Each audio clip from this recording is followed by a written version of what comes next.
Welcome to the Unofficial Steelers Podcast, the podcast so unofficial it doesn't have a home. Here's your host from In Hindsight, Nathan Hines.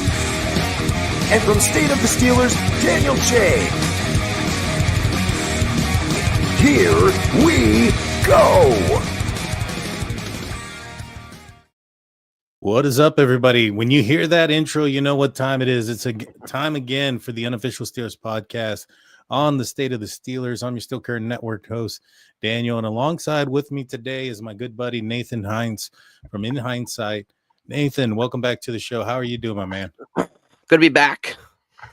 Always good to be here doing another episode. I know last week we didn't do one, but that's okay. We have 18 weeks in the regular season. So it's good, man. Good to kind of look back at nice Steelers win, kind of have a week off, a little breather. So we'll talk about those things, but we're not doing too bad, man. It's Friday. Doing the show here on a Friday this week, so we can kind of enjoy ourselves this weekend without any stress. And for those that are listening in, we're recording this on Friday. But you're tuning in on Saturday, so thank you guys. And the Steelers are 3-1, first place in the AFC North with a quarter of the season down. You know, the way the season started, would you have expected that? The first two games, or no, what was it? Yeah, the first two games, looking at it, I think a lot of people, maybe not a lot, but your handful of group people, doubting and things like that because the defense looked bad, stuff like that. Some people were probably maybe thinking, oh, you know what, they might be 1-3, 2-2. Listen, being 3-1 after the first quarter of the season, that's you really can't ask for better in terms of a spot to be in. I think really looking at the landscape of what they've done, I truly think last week was one of the more of their better balanced games they've had in quite a while. And you can look at the scoreboard, look at it as a 3-point game, but that doesn't tell the tale of really how that game went. I mean, really, when you look at the numbers and what the Steelers did, I mean, they really dominated the whole game. They did. And, a lot of people, I think, after the first 2 weeks or after the first week, were ready to crown the Baltimore Ravens as not just AFC North champs, but possibly the AFC representatives for the Super Bowl. But like a football game, you don't win in the first quarter. You don't win the Super Bowl in the first game. The Baltimore Ravens have plummeted. They're now 1-3, tied for last place with the Cleveland Brownies at 1-3. And then right in front of them are the Cincinnati Bengals at 2-2. And then obviously the Steelers 3-1, first place. And now this isn't unfamiliar. The Steelers started off on a hot streak last year. The Ravens didn't start off so great. And by the end of it, things had flip-flopped. And so with that being said, don't take this first quarter of the season as any indication of how things are going to go the rest of the season. But I think it's an indication of things going in the right direction. As you mentioned, the Steelers offensively and defensively, they look like they took steps on both sides of the ball, especially up front when it came to the offense and the defensive linemen. Kind of going into that right now. First play against the Vikings, Aaron Rodgers drops back, gets sacked. I think a lot of people were thinking it's going to be a long day, given the fact that the Steelers were going up against a Brian Flores defense that was touted of being an aggressive defense. They had quite a few sacks and some turnovers going into the game. How impressed were you with the offensive line outside of that first play? Well, what I'm going to say about the offensive line, I really think a thing about them is how quick Rodgers is getting rid of the ball. That's true. I think that's covering some blemishes for them.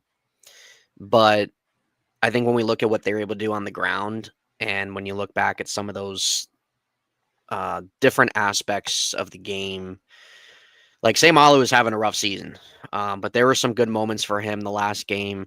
I really think the offensive line finally found a groove where the Steelers were able to effectively run the ball. Now, Minnesota's defense really hasn't been that good on the ground this season, if I'm not mistaken. But nonetheless, the Steelers' offensive line has not been able to find really really like a groove almost of creating opportunity in the run game and then being able to run the football effectively. And being able to see that happen without Jaylen Warren, I think was really encouraging. And it was great to see that was able to kind of take a load off of Aaron's shoulders, being able to move down the field, just strictly running the football. I mean, really, when we look at the Steelers over the years, they want to run the football, but they haven't been able to do it at a consistent, effective rate. And looking at the first 3 games of the season, that was a big concern. Looking at it coming out of week 4, that was a great step for them. Hopefully that can be something that can translate into these next few games. So I kind of take more so away of them being able to create opportunity for Kenneth Gainwell to be able to be an effective runner. In terms of the pass protection side, I still think Aaron gets hit a little much these last couple weeks than I like to see. But Broderick Jones has been settling down a little bit. But I really think a lot of it is due to these more quick throws, short yardage throws to get yards after the catch. The Steelers lead the league in yards after the catch. DK Metcalf leads all wide receivers in yards after the catch. So the Steelers offense is tailoring more so their yards are coming after the catch rather than we're seeing downfield plays, which is fine. Like that's nothing wrong with that. Like if it's effective and working and you're able to capitalize on that, that's great. But the question is, how long can you do it? That's a good question. You know, in the past, it hasn't worked out so great for the Steelers offense when they've had such a quick game, whether it was Ben Roethlisberger or even Kenny Pickett early on in his career, where it was a lot of dump off passes and short throws, where defenses started to hone in on it and creep up and really take it out on the receivers. If you remember, there was the Juju game where he was dancing and they came and cracked him hard on one. I think it was against the Chiefs. It may have been against another team, but they got him good. Maybe it was the Bills, but they got him pretty good. And I think it might have been the Bengals. You know what? You might have been right. It was one of those Bengals game, dude. I think it was Von Bell. Yeah, you're right. It was the Bengals where he was dancing and all this other stuff. And it wasn't so much because he was dancing. It was the fact that the Steelers were wanting to just throw everything underneath. And they did that with Kenny Pickett too. And final years of Ben Roethlisberger. And, the short stuff worked for a little bit until teams started to tee off on it. Now, this is a different quarterback, a different offensive coordinator. So I'm hoping that they can draw up some things down the field when teams start to tee off, because if not, then we're going to see a lot of what we saw in the past where, this dump off game worked until teams figured it out. And then it wasn't effective at all. Right. When it comes to the running game, the Steelers effectively had to have 7 offensive linemen out there. Yes. Spencer Anderson was taking the place of Pat Freiermuth and, Darnell Washington. Mm-hmm. That guy is basically an offensive tackle at this point. He looks bigger than both offensive tackles when he's lined up next to him. I mean, that's a great point you make in terms of them using extra linemen like that. Yeah. Yeah. And so, Pat Freiermuth, I think he had his lowest production as far as snap count goes. I think he was only on the field for 15 plays. And of those 15 snaps, one of them was the missed block on the blocked field goal attempt. Just lazy. Are you concerned about Pat Freiermuth at this point? Well, a lot of it, I don't really think it's all like a lot of it is necessarily his fault. Mm-hmm. After the game, he said that was a part of the game plan where he knew he was going to get limited snaps. And that's fine. Specifically talking about Pat, other than the outside things like coaching and different, whatever. Pat is somebody who has had some injury problems. He's somebody who has dropped, as we've seen a couple this season, some really crucial passes. Pat had a really good rookie year, but the last 3 years have been pretty deflating, to be honest with you. There's been some inconsistency with his availability, but mainly for me, there's been some crucial passes he's dropped. And there was one amazing pass by Raj this year. As you know, I think you know which one I'm talking about. Pat was down the sideline. Raj was getting pressured on the right side. Beautiful dime, man, to keep the drive going down the field, at least a good 20, 25 yards, at least to On the keep run. Yeah, on the run. Dropped. Just completely dropped. And it's things like that I think has been frustrating fans with him. And it's things like that will definitely cut back your snap count. Also, he's never been a blocking tight end, which I'm not saying every tight end needs to necessarily be a blocker. I mean, you look at Kyle Pitts, sure, he hasn't been that first round guy, but he's a receiving tight end. Jonnu Smith's more so of a receiving tight end than anything, but, he can get a little physical. But also on the block field goal, you look at Pat Frymuth's effort there and really what he allowed to come by him. I mean, that pisses fans off. And coaching, that should be something that ultimately is disciplined. The Steelers extended him, and he's not somebody in terms of his contract that is either one, producing, or two, being used to justify the contract he's on. I agree. And I also think that his lack of playing time and the emergence of, like a guy like Darnell Washington in this offense, I'm not saying that Darnell Washington is a better overall or a roundabout tight end than Pat Fryermuth, but perhaps in this offense where you're required to do some blocking, you're required to sell and be a part of the play action pass. If you're going out there and you're not doing the greatest block in the world, and the only time they put you out there is when you get in the ball passed to you and they see you coming out on the field, the defense is going to start to key in on that. And they're going to key in on Rodgers as a play action pass on those downs. And you don't want to be that predictable. No. And so with this offense, you're going to need somebody that can block. And, I think that with what Darnell was able to show, I think he deserves more playing time, if not just for the fact that he's an amazing blocker. He has the ability to catch the ball out of the backfield, and he's hard to tackle. So he may not get you like, I don't know, yards like Jonnu Smith or Pat Fryermuth or yards after the catch. But if you put the ball in his hands against, going up against a 5'10", 5'11" DB out there in the slot or something, I mean, you just got to toss it up and let him, 100%. Box him out. And, I think that usage might end up be something that's a little bit more beneficial for the Steelers in this offense. Now, in most offenses, maybe not so much, but this is an old school style offense. And I think that this offense here would be better suited for like a guy like Darnell Washington, which starts to begs the question is Pat Fryermuth perhaps on a trade block situation? Are the Steelers willing to trade him given what they have as far as depth? I'm not necessarily there yet myself. Jonnu Smith has been dealing with some injuries and stuff like that. So I don't think that's going to be the case, but I know that's been a popular commentary here recent that maybe they should trade him for either a wide receiver 2 or somebody else of that could potentially give the Steelers more on the field impact this season. I'm not there yet. Where are you on that? Yeah, it's a great question, and it's a real question that people throw out, and it's been talked about in the Steelers internet realm. I'm not opposed to it.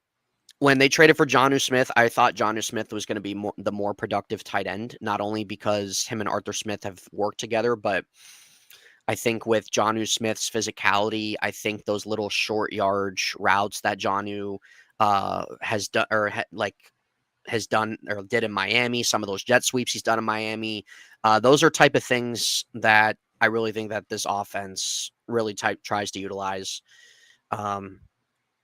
with Pat.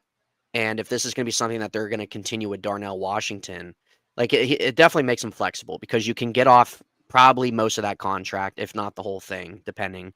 But number two, if you're able to bring somebody in that's going to make a much more immediate impact than what Pat Fryermuth's done the first 4 games, and I mean, you can really ultimately say the last 3 years. I mean, let's be honest about it. I mean, you really could. You really could.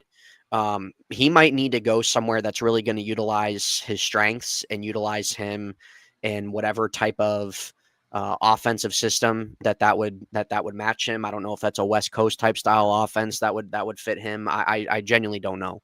But in terms of here and what the Steelers are wanting to do, we can see and understand why a guy like Darnell got the opportunities he did. maybe why Jonnu's having a little bit more opportunity than Pat is. So let's go out. Let's go get a wide receiver too. Let's look at some of these teams that are winless or have won one game. Cough, cough, New Orleans Saints, Vegas Raiders. And let's go get one of these guys on the outside, especially with Calvin Austin. We don't know his injury status fully. Right. I know that he tweeted out saying, he appreciates the support, the prayers, whatever, and he's feeling okay. But we don't know how long he's going to be out for yet. That hasn't been confirmed by really anybody. I know Dulac hinted a little bit there, but I mean, there's not really any context there. And to be honest with you, I don't really take him very seriously. There's been nothing said from Rappaport, Schefter, anything on the Steelers' end about the longevity of his injury. So, but I really do think that this team needs another wide receiver. They need another playmaker on the outside. I really do. Roman Wilson isn't getting opportunity. I don't feel comfortable. I don't really think anybody feels comfortable, to be honest with you, with Scotty Miller out there. I'm sorry, I don't. Skoranek, I think that he is a great guy on special teams. I really do, but he's a 5'6" type guy as it is. And when the Steelers are at 3-1, your division is starting to fall apart a little bit. And you need to, from their moves, right, that they're trying to win, they're trying to end this playoff drought. You got to do something, and you got to give to get. And if you can get somebody that's going to make more of an impact than what you're going to utilize Pat Freiermuth with, then you got to do it. That's just my opinion. And you extended Jonnu Smith for one more season, by the way. Yeah, I wouldn't mind. He seems like he's a valuable asset. With Pat Freiermuth, like I said, I'm not there quite yet, just because Jonnu's been dealing with some injury, and if he goes down, the passing tight end is a position that is heavily utilized in Arthur Smith's game, and and that's fair too.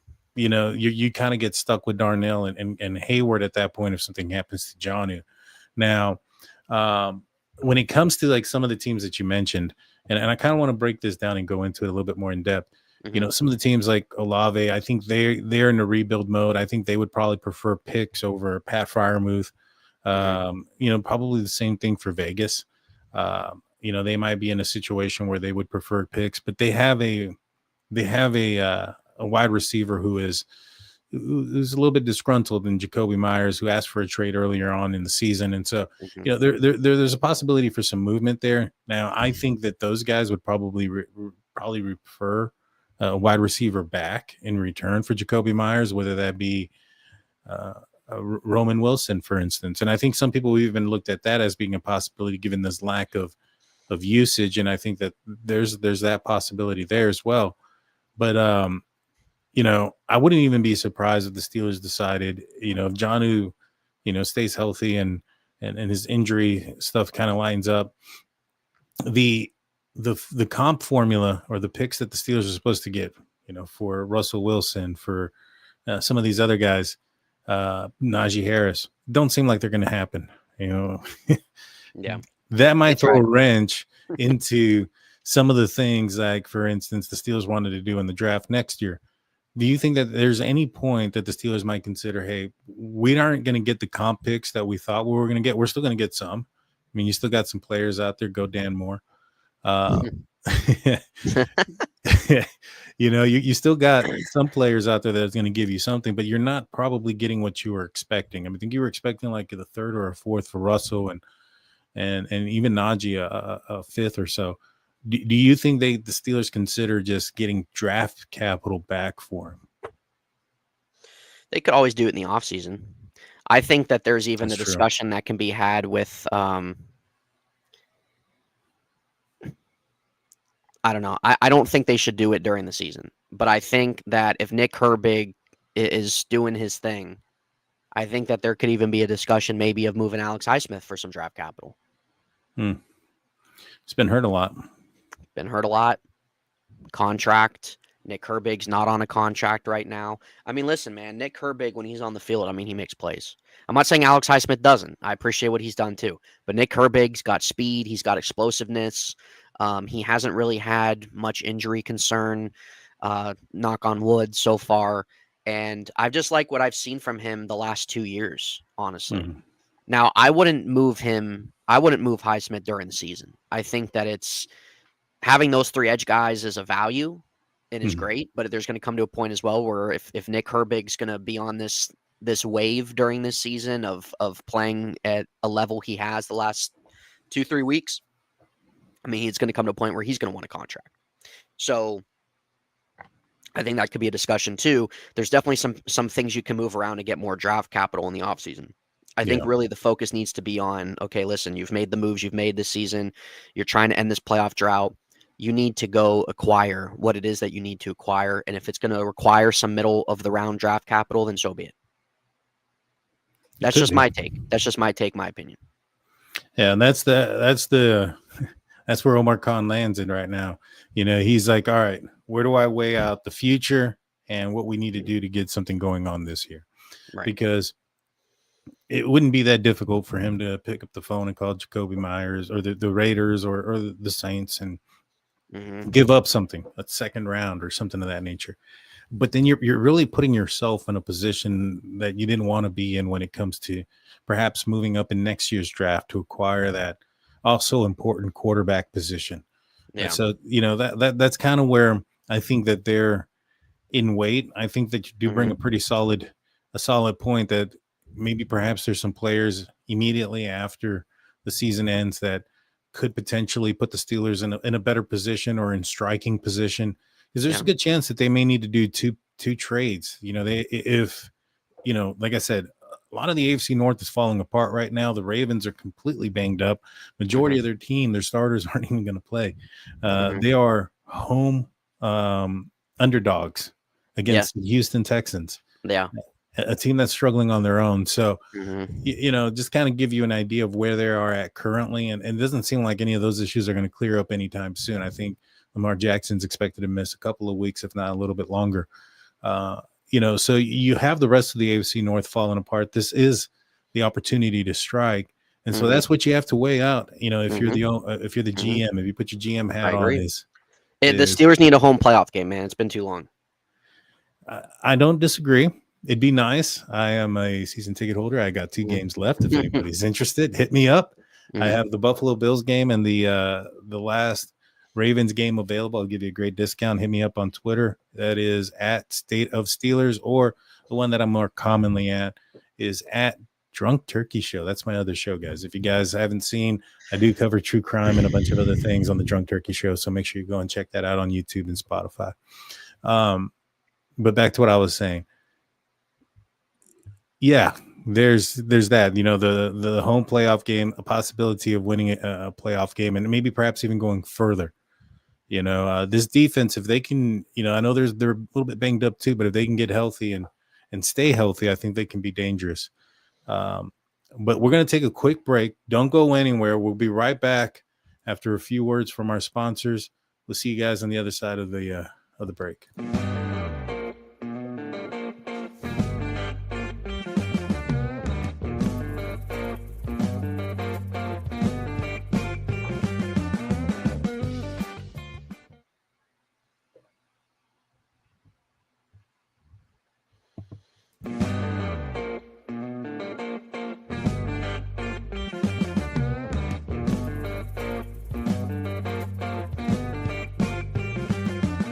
What is up, everybody? Welcome back to another episode of State of the Steelers. Thank you for sticking tuned with us. Before we get back into the conversation, I want to remind you guys of our website, steelcurtainnetwork.com, your one-stop shop for Pittsburgh Steelers news and coverage. Go check it out when you're done listening to this podcast, or if you're listening to this off of the website, make sure you create a profile. It's free. You can become part of the conversation. You can check out all the articles and breaking news. And while you're there, get in the comment section. You can actually have a conversation with either the editor or the author of the articles that you're reading. So make sure you go check it out. SteelCurtainNetwork.com, your one-stop shop for Pittsburgh Steelers news and coverage. So like I was mentioning before the break that, the Steelers, they're in position, in my opinion, they're in a pretty good position to really take advantage. The schedule gets a little bit tougher as the season goes on, but it's nowhere near as daunting as it was last season, especially with the injuries that have occurred. Steelers are probably not going to face Joe Burrow. By the time they face the Ravens again, they'll probably have a lot of their players back, but they don't seem to be that dominant force they perceived the world on week 1. They've come back down to earth quite a bit. So, I mean, this is a great opportunity. If you had to give a percentage, where's your percentage of confidence that the Steelers are going to acquire another wide receiver? Because I think that's what everybody's concerned about right now. Yeah, I think that's a great question. Well, you kind of have to base things off of actions that have happened previously. Mm-hmm. The Steelers did make a trade last year, but they didn't really use Mike Williams a whole lot, which I was very disappointed by. Me too. But I would say in terms of right now, if they can kind of strike these next couple games and find themselves on a nice run here, I think that could be somewhat of a high percentage, honestly. Like, I know that you can also look at it, well, you know what, they're winning games right now with what they have, but I really think that they need to hit if the iron's hot. And if the iron's hot, I mean, we can really say the next 4 games, really. I mean, I think 3 out of those 4 honestly look pretty good in their favor, to be honest. But from a percentage standpoint, just given I feel like there is hesitation in terms of draft capital wanting to be moved, I really don't think that they'll really want to move off of any players too much. So if anything, I view it as probably a draft pick type deal. I would probably say in terms of acquiring an actual somewhat playmaking wide receiver, I'd maybe give it a 40% chance. Yeah, I'm not too far away from there. Right now. Yeah, I'm not too far. I think 35-40% chance is fair. I think that's increased. I think that if he would have asked me before Calvin Austin's injury, it'd probably have been like 20%. The Calvin Austin injury kind of increased that. And you mentioned the Steelers' next few games. So they got the Browns, then they got a short week against the Bengals on the road.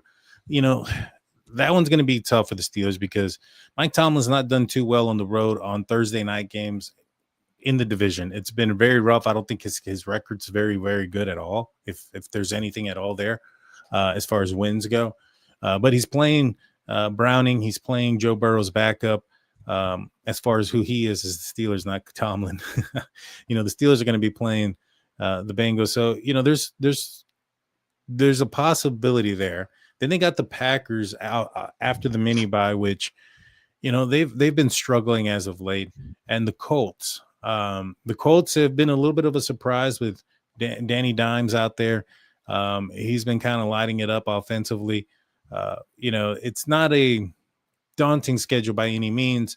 I think it's very doable. I think the Steelers can easily win 3 out of 4 of these games, if not more. But what do you think about that stretch? It's favorable. When you look at Cleveland next week, that's definitely favorable. They're going to be facing a rookie quarterback. Cleveland's defense has been pretty stout, but I like Quinshon Judkins. He's been good for them on the ground. But the Steelers, we know how they are with Cleveland. So the Steelers will obviously be favored. So that's a massively favorable game in their favor. And then you have Bengals with Jake Browning, who's been an absolute disaster. Their defense is an absolute disaster. At home. No, that's in Cincinnati, right? No, that's at home, right? That's no, home. That one's in Cincinnati. That one's in Cincinnati? Night. Yeah, on Thursday. When's our next home game? The first next home game is against the Browns. That one's at home. The Browns game's home. Yeah, the Browns is at home. And then it's the Bengals on the road on a short week. Gotcha. And then it's the Packers at home and the Colts at home. Okay. Right. So then Packers, that's going to be tough. Green Bay still has an offense that can light up the boards, that can score points. Their defense is still good. I know they lost to the Browns, but you know what? That's football for you. The Dallas game was a great game, other than it ending in a tie, but it was a slugfest. The Steelers are probably going to have to be able to put up points that game. And then we look at Indy. You got to respect Daniel Jones. Got to respect what the Colts are doing offensively. They're right up there in their division, so that shouldn't be looked at as like a gimme-esque type game. Jonathan Taylor's a monster, right? Daniel Jones has not been turning the ball over. They've been fairly well coached. They're playing for their division with their hot start. So that can't be something that's a game like, oh, yeah, it's the Colts. Sure, it's the Colts. You look at Daniel Jones as it is, but let's look at Daniel Jones now. This isn't Daniel Jones as it was with the Giants. This is a guy that's not turning the ball over, that's playing smart football, that's giving opportunities to these wide receivers. Probably sitting a little bit there in Minnesota's helped, and he's in a much more he has much more stability here in Indy with their new coaching staff than that disaster in the Giants that they just can never figure out. So that's not a game to be overlooked either. But I want to say at least 3 out of those 4 are probably more favorable. Yeah, that's well, where I feel rather good about that with them being 3-1. If they can hit that 5-1 mark once they lose to the Bengals, that would be a great. Or if they would beat the Bengals, they hit that 5-1 mark, and then once they get ready for Green Bay, I mean that would be a good place to be. That would be. That's going to be a big game, and I think that all hands are going to be on deck against the Green Bay Packers. That's Aaron Rodgers. Yeah, that's his former team. He wins this one. He beats every NFL team, all 32. He joins a very short list of quarterbacks or players that have been able to do that. And so, it's going to be a huge game. It's a revenge game for him. I think it's going to be very reminiscent of the Jets game as far as the hype goes, maybe even more so because Aaron was a part of the Green Bay Packers for 18 years. He was a part of the Jets dysfunction for about 2, and half of that was injured reserve because he didn't really play the first year. So, that one's going to be a big game for him. It's at home. It's on prime time. It's at night. They're going to be wearing the throwback uniforms. It should be in line for a favorable outcome if everything holds up, obviously. But it should be a good game. These next 4 weeks, if the Steelers end up, 6-2, if they go 3-1 again, I mean, I think they're in a really, really good spot, at the halfway point of the season. Yeah, I mean, if that's the point that they get at, if they're at that point, they got to be buyers, bro. Yeah. Like, if they're at that point, obviously the division's banged up right now. Well, I mean, a little bit. The Browns suck, but Burrow's out pretty much most of the season, which obviously is a big damper with the Bengals. Baltimore, they're banged up right now, but they'll end up getting healthier again. And even with them being healthy, I mean, they've been dog piss anyway. Yeah. So, with the Steelers, if they're in a spot where they are quite a few games in that division ahead in that division, you got to be a buyer, bro. You have to. And don't do a Mike Williams trade. I mean, really go get a significant, impactful player. Yeah. Seriously.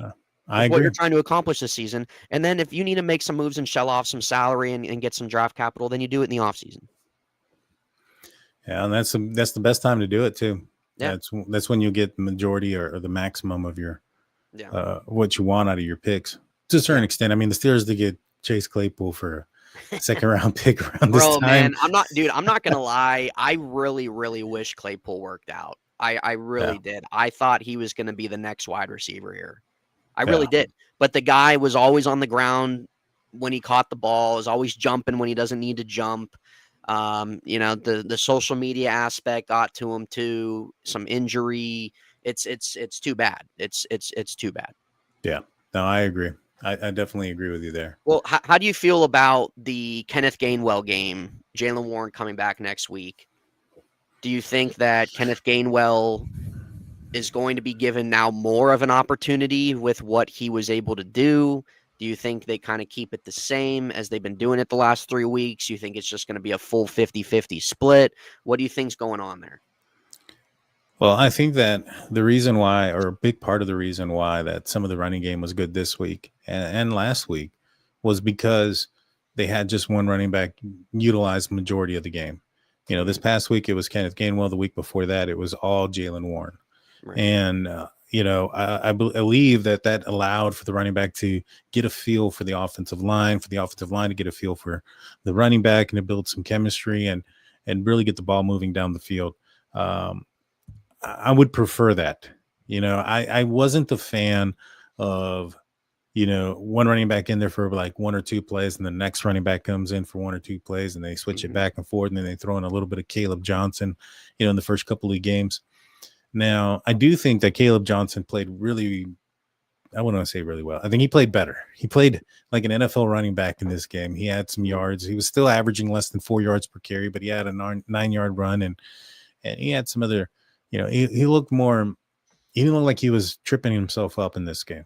Mm-hmm. And so out of the running back position, I would still prefer that it be one primary back getting majority of the runs, whether that be Jaylen or whether that be Kenneth Gainwell. I think both of them are suited for that. A lot of people look at Kenneth Gainwell and think he's a little bit older. The guy's like 26 years old. So Yeah, he's fairly young. He's in his mid-20s. Yeah, exactly. And so like it feels like that he's been in the league for years with just, I mean, he's with the Eagles for a while. He's bounced around a couple times. Like it really feels like he's been in the league a lot longer than what he has, at least from an age standpoint. But yeah, he's only like 26.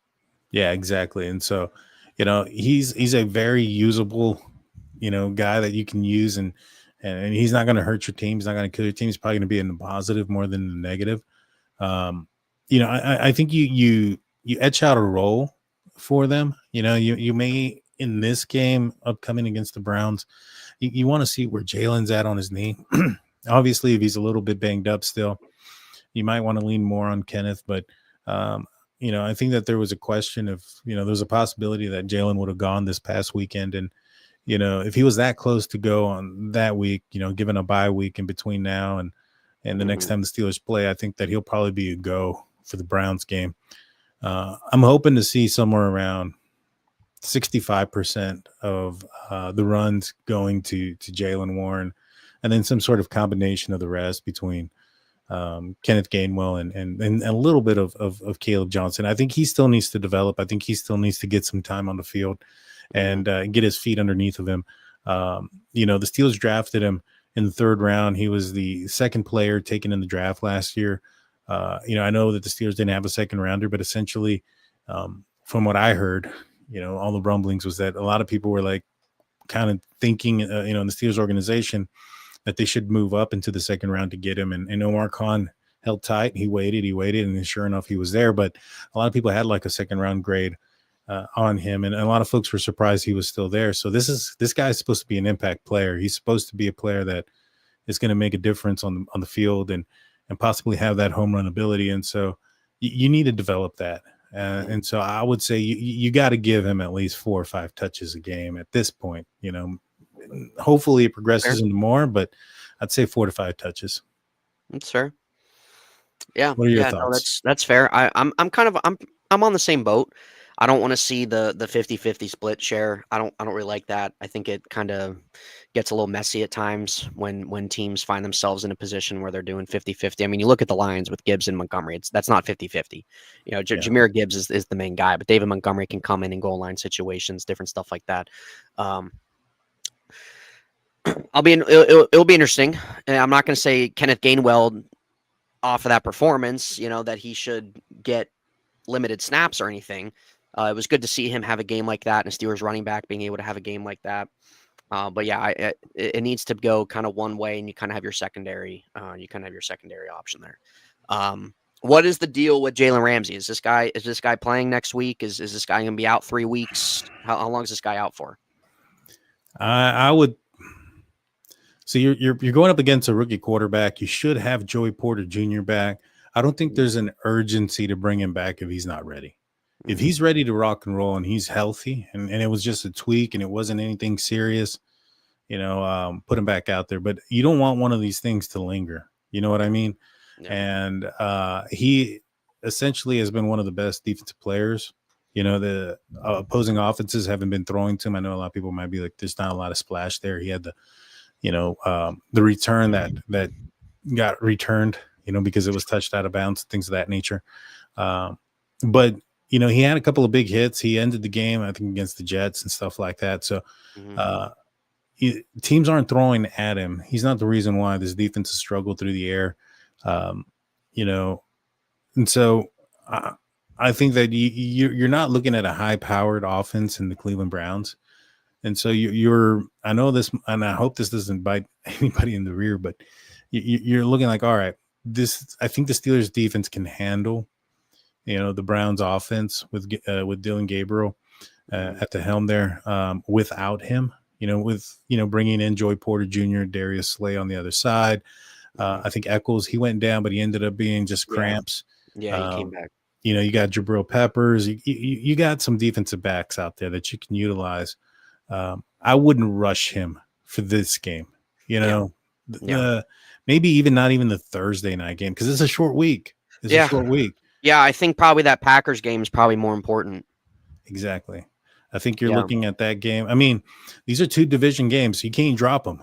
No. Yeah. You got to take advantage of them. I mean, Cleveland's Cleveland. But with Jake Browning there, Cincinnati sticking with him, they're going to go on a fall. I mean, you got to win those 2 and then get yourself ready for Green Bay on Sunday night. So I agree. I think that that's an important thing. I've been enjoying watching Jalen Ramsey. I think that he embodies a Steeler with his attitude. Sure, he's got a little bit of a mouth there, but I like his physicality.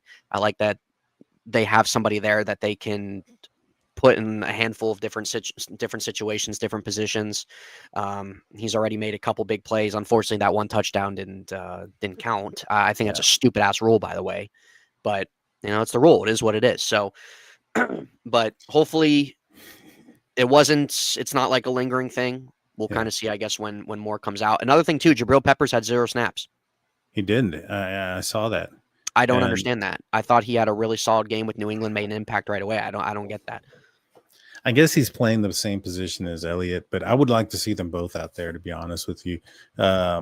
Clark, he's got bricks for hands, man. He just always has. He can't bring them in. He's had a couple of balls hit him in the hands, and he just can't corral them. And Jabril Peppers, he's been around the ball. He'll be able to pick it off. He's an excellent tackler as well. Yeah. I was kind of shocked by that, the defensive snaps being there so low. But I think they'll start to utilize him more, as the season progresses. Deshaun Elliott was just back, and apparently he wasn't like 100% either. I was watching him on the Christian Kuntz podcast, and he was talking about the Irish dance that he did, the river dance. And he's like, yeah, I couldn't really do it right because my left knee. And then in there he talks, he's like, yeah, I really wasn't 100%, but I went for it. And I was like, well, hopefully you're 100%, but it's a good time to have the bye. There's never a bad time to have the bye. There's not. I'm saying? Like, it really kind of comes down to going into the season, you can look at it and say, they have an early bye. It probably would be better if they had it later in the year.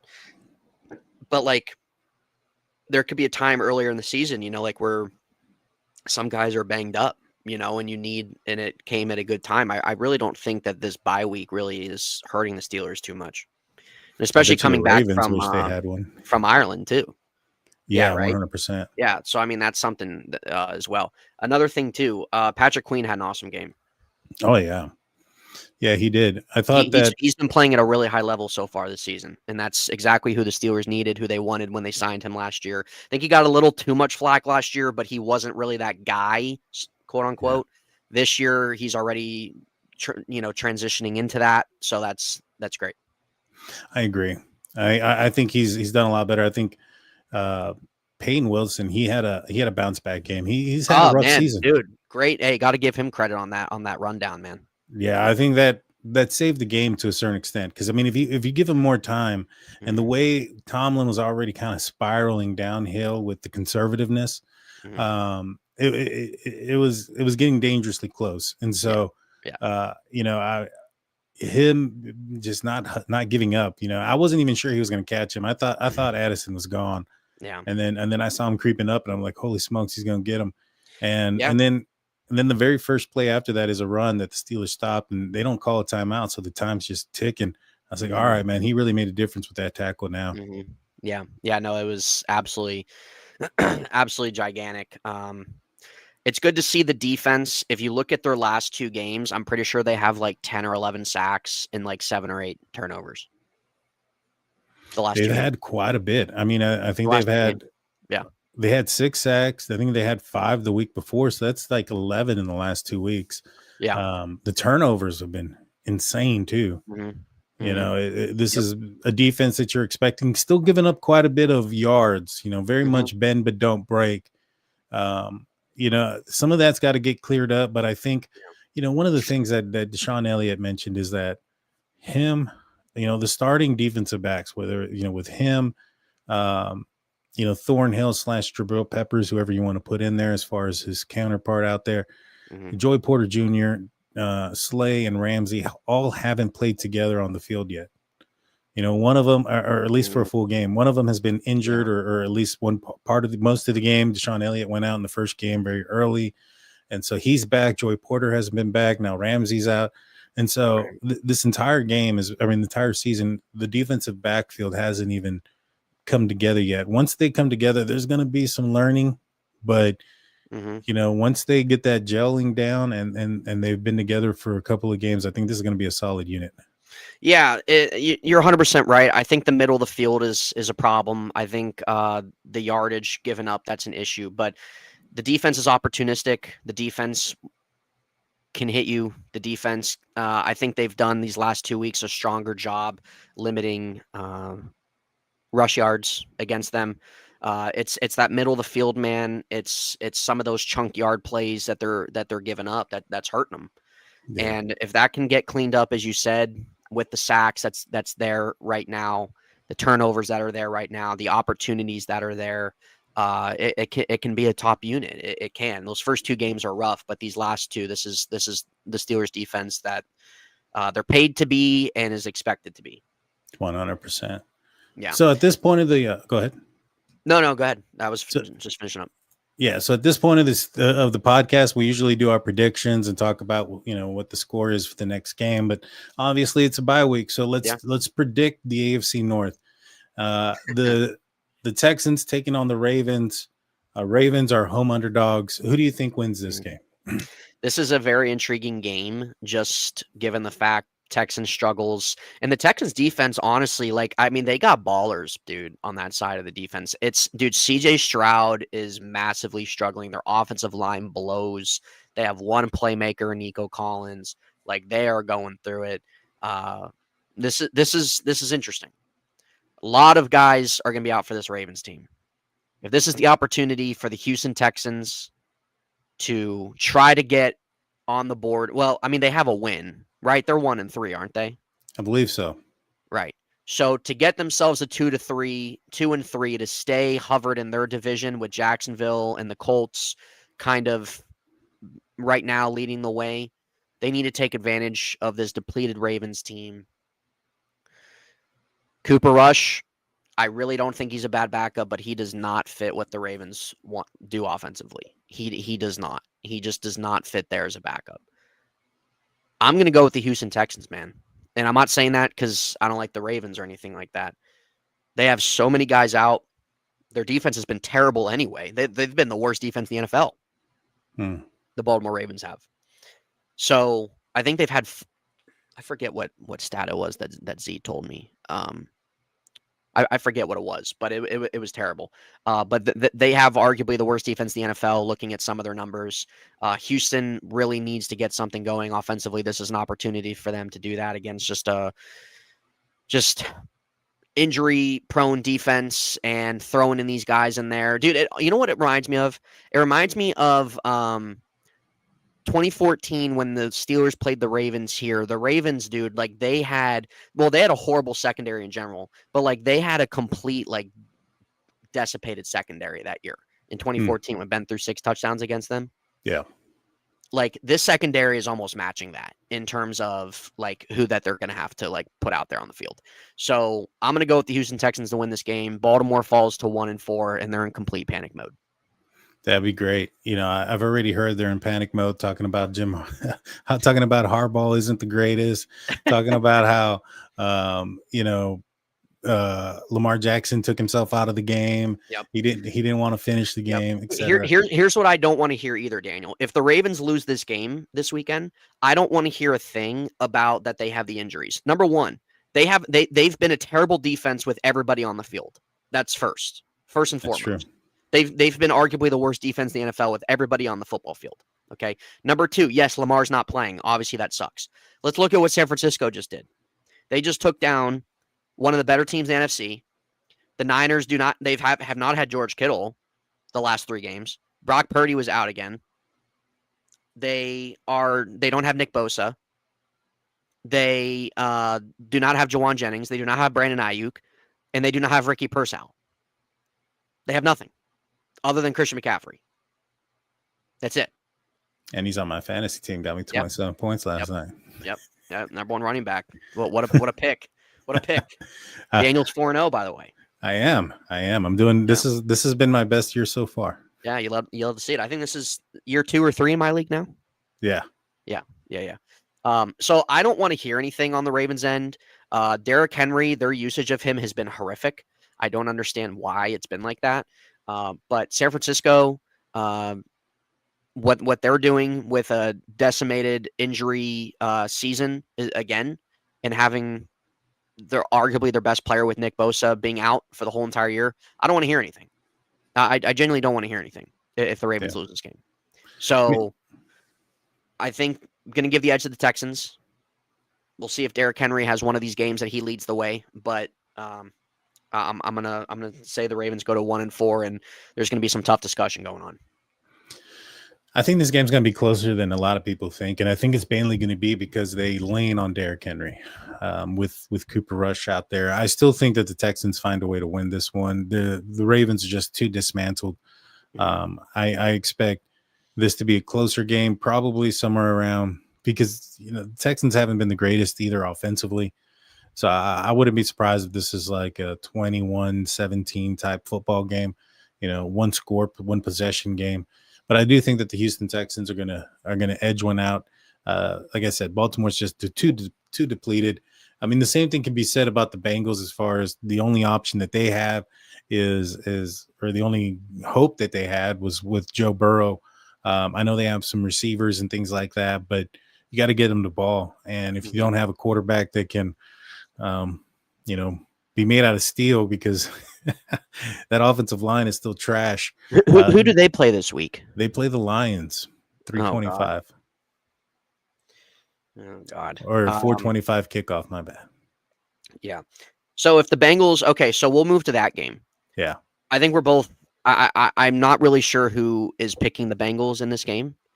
Detroit is just other than their first, what game was it? Other than the first game they lost to Green Bay. They got, right? That was the first game. Yeah, I think they struggled out. Yeah, they struggled in the first 2 games, but they're 3-1. Yeah, they're 3-1. They have an offense, again, it's pretty much the same thing as last year. Aiden Hutchinson's back. He's playing at a defensive player of the year level so far through 4 games. Bengals, it's a disaster with Jake Browning back there. Their offensive line's been horrid the last several years. They've never been able to figure that out. And their defense still sucks. Which going into the season, I mean, they were really projected as the worst defense. I mean, Baltimore took them over right now. So going into it, sure, the Bengals have Chase Brown, Jamar Chase, T. Higgins. That's great. But as Daniel said, I mean, you need to get them the football, and none of them are getting the football. Chase Brown's worthless in fantasy. Jamar Chase is worthless in fantasy, and T. Higgins is worthless in fantasy. Thankfully, we don't have any of those guys. Mm-mm. And I had an option too, but I chose before we kind of give a little prediction here on the game, and we're both leaning the lines here, do you think if Jake Browning goes 0-3 this weekend, does nothing, Bengals started 2-0, they're 2-3, do they go make a move for a quarterback? Hence Russell Wilson or Jameis Winston. They could. I hope they get Russ and put him back. I'd actually like to see it. I'd actually like back our comp formula pick. That's how it works. I think that would actually be entertaining. I mean, and listen, I'm going to say this: if they got one of those guys, at least those guys are going to throw a deep ball. Yeah. I'm with you. I think this game's going to be more of a laugher. I say this one, the Lions are just going to take it out. Completely 100%. I mean, I think this is going to be something like 28-3. I just don't even feel like that the team's even motivated right now. I don't. No moves are being made. You look at Jamar Chase's attitude on the sideline, like it's just not there, man. It's a deflated team. I agree. And the final AFC North game, which I think that if there's a way you can win a bye week, it'd be this way. If the Ravens lose, the Bengals lose, and then the Browns are traveling to, I believe, London or England. Yes. And they're taking on the Vikings, who've already been out there internationally, they've played the Steelers in Ireland, so they're already accustomed to the time change. Starting a rookie quarterback in Dylan Gabriel. I don't know who's going to start. I think it's still going to be Carson Wentz for the Vikings. Yep. Which I think is a good thing for them.